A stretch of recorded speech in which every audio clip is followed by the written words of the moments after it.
les grands cépages du monde, rares sont ceux qui rivalisent avec le chenin blanc en expressivité. Sec, doux, effervescent, oxydatif, cristallin, sa polyvalence stylistique et gastronomique est incroyable. Bien qu'il aille voyager, c'est en Loire qu'il s'enracine depuis plus de millénaires. Le long de ses vignobles classés à l'UNESCO, une mosaïque de sol, de climat et de savoir-faire donne naissance à des vins d'une rare singularité. L'histoire de Chenin en Loire se raconte comme une véritable saga. Faveur royale, résistance héroïque, période de quasi-disparition avant une renaissance spectaculaire. Le Chenin blanc n'est pas un simple cépage, c'est un survivant, un caméléon, un grand conteur. Cette formation vous plonge dans son univers, ses racines, son caractère forgé par ses appellations et ses vignerons passionnés et sa multitude de saveurs. Vous découvrirez pourquoi le Chenin blanc de Loire est aujourd'hui un incontournable dans toute cave ou carte de vin qui se respecte.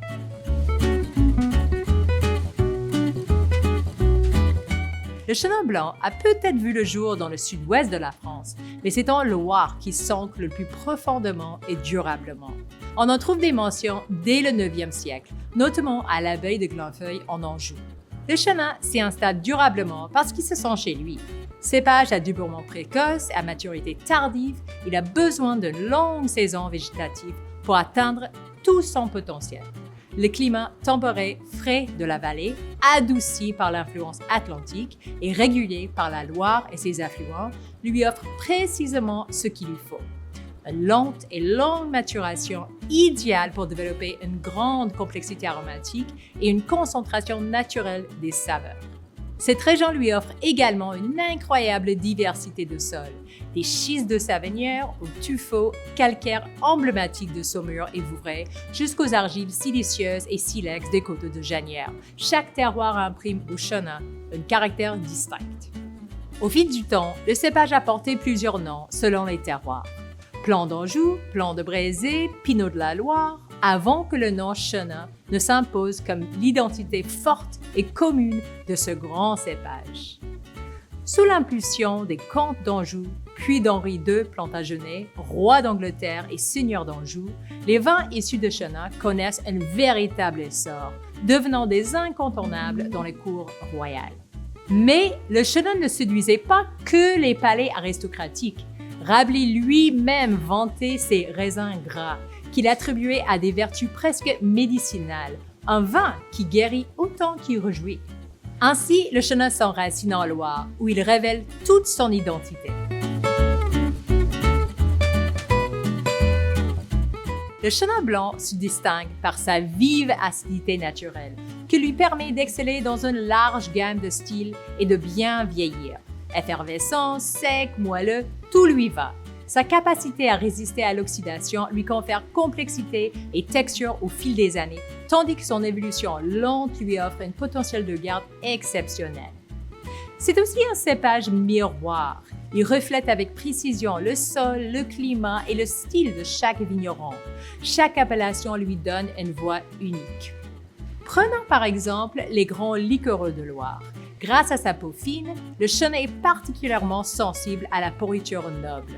Les vignobles bordant le Léon, avec leur brume matinale, donnent naissance à certaines des moelleux les plus célèbres et les plus complexes du monde. Terroirs tels que Coteaux du Léon, Bonneau ou Quart de Chaume. Riches, miellés et complexes, ces vins indémodables ont assis la réputation de Chenin dans les cercles les plus avertis.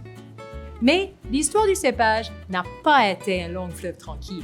Il a connu des épreuves marquantes. Hiver glacial de 1709, guerre de Vendée, puis au 19e siècle, l'arrivée du chemin de fer. Les vins de Bordeaux et du Sud ont alors envahi le marché, au détriment des Blancs ligériens. Et comme si cela ne suffisait pas, phylloxéra, exode rural, viticulture productiviste, beaucoup de vignes de Chenin, jugées trop capricieuses, ont alors été arrachées pour laisser place à des cépages plus rentables. Malgré tout, il a résisté grâce aux producteurs passionnés qui ont tout fait pour protéger ce patrimoine. Pendant la Seconde Guerre mondiale, certains ont même pris des risques incroyables. À Vouvray, le maire Charles Vavasseur a par exemple eu l'idée de faire passer les meilleures bouteilles pour réserver à la Wehrmacht, afin d'éviter leur pillage. Ailleurs, on les enterrait, on les murait dans des caves recouvertes de poussière et de toiles d'araignée pour faire vieillir visuellement les cachettes. Grâce à cette ténacité, le chenin a survécu à toutes les crises. La renaissance du chenin blanc a eu lieu à partir des années 1980, portée par une nouvelle génération de vignerons. On réduit les rendements, on vendange manuellement, on effectue des tris successifs, on travaille sur des vieilles vignes et la viticulture durable se développe avec le bio et le biodynamique, pionniers en Loire. Ce retour aux fondamentaux se prolonge à la cave, avec un travail sur les lits, des élevages longs en fût, des cuvées parcellaires et une approche plus minimaliste. À cette période, les chenins secs prennent leur envol, offrant un nouveau souffle, des vins profonds, fidèles au sol et à leur époque.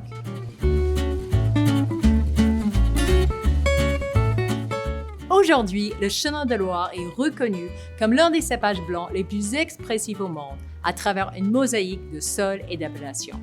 À Savenière, les schistes volcaniques produisent des vins secs, droits et austères jeunes, qui deviennent majestueux avec l'âge. En Anjou, le chenin varie du sec au moelleux, avec des vins généreux, fruités et minéraux.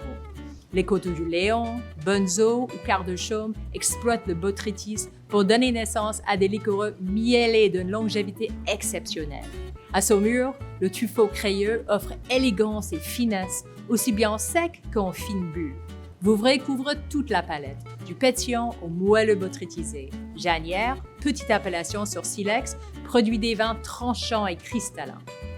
Au Canada, le chenin blanc de Loire connaît un véritable essor, porté par des appellations comme les GP Val-de-Loire, Touraine, Vouvray, Anjou, Saumur, Chinon et Crémant de Loire. Sa fraîcheur, sa vivacité et ses multiples expressions, du sec tendu à l'effervescent élégant, séduisent un public à la recherche des vins de caractère, loin des sentiers battus. Voyons ça dans le verre avec deux belles expressions de chenin. On va commencer avec Arnaud Lambert, Les Parcelles. C'est une saumure du millésime 2023. C'est bio et biodynamique. Il a 40 hectares sur des sols riches en tuffeau calcaire, sable et argile. Le domaine a été fondé en 1996. Ils sont également propriétaires du château de Brézé, que vous connaissez peut-être, avec leur vin icône, le Clos de Midi. Le domaine a été dans les top 100 des meilleurs vignerons français selon un classement de Béthane et des Sauves 2019. Goûtons le vin ensemble. Là, on est sur un profil qui est assez élégant. On a des notes très minérales, beaucoup de tension. Au nez comme au palais, c'est léger, uniquement 11,5% d'alcool, donc très frais. Vraiment parfait pour l'apéritif, citronné, vif, très sec, délicieuse. Continuons avec le Château de Varennes. Donc maintenant, on est sur le Savinière, le millésime 2022. Donc, comme on avait dit tout à l'heure, ça c'est un terroir de schiste en Anjou qui donne des vins qui sont beaucoup plus structurés, plus austères dans leur jeunesse. C'est un petit domaine familial qui était fondé en 1809, donc 10 générations de la famille ont travaillé sur le domaine. 7 hectares de vignes et cette parcelle est exposée au sud-est, surplombant la rive droite de la Loire. Donc, un ensoleillement exceptionnel, des vignes de 20 ans d'âge et encore des sols schisteux. Là, on a un côté assez miellé, on a plus de fruits jaunes, assez intenses au nez, très minéral aussi. Petite touche boisée. Vivacité, très racée, très structurée, beaucoup plus corsée, avec ses amers nobles en finale, qui donnent vraiment un parfait accord, alors que le premier vin, c'est plus un vin d'apéritif, des plats légers. Le deuxième vin, on peut très bien être sur des volets à la crème, des fromages bien affinés, des plats un petit peu plus affirmés.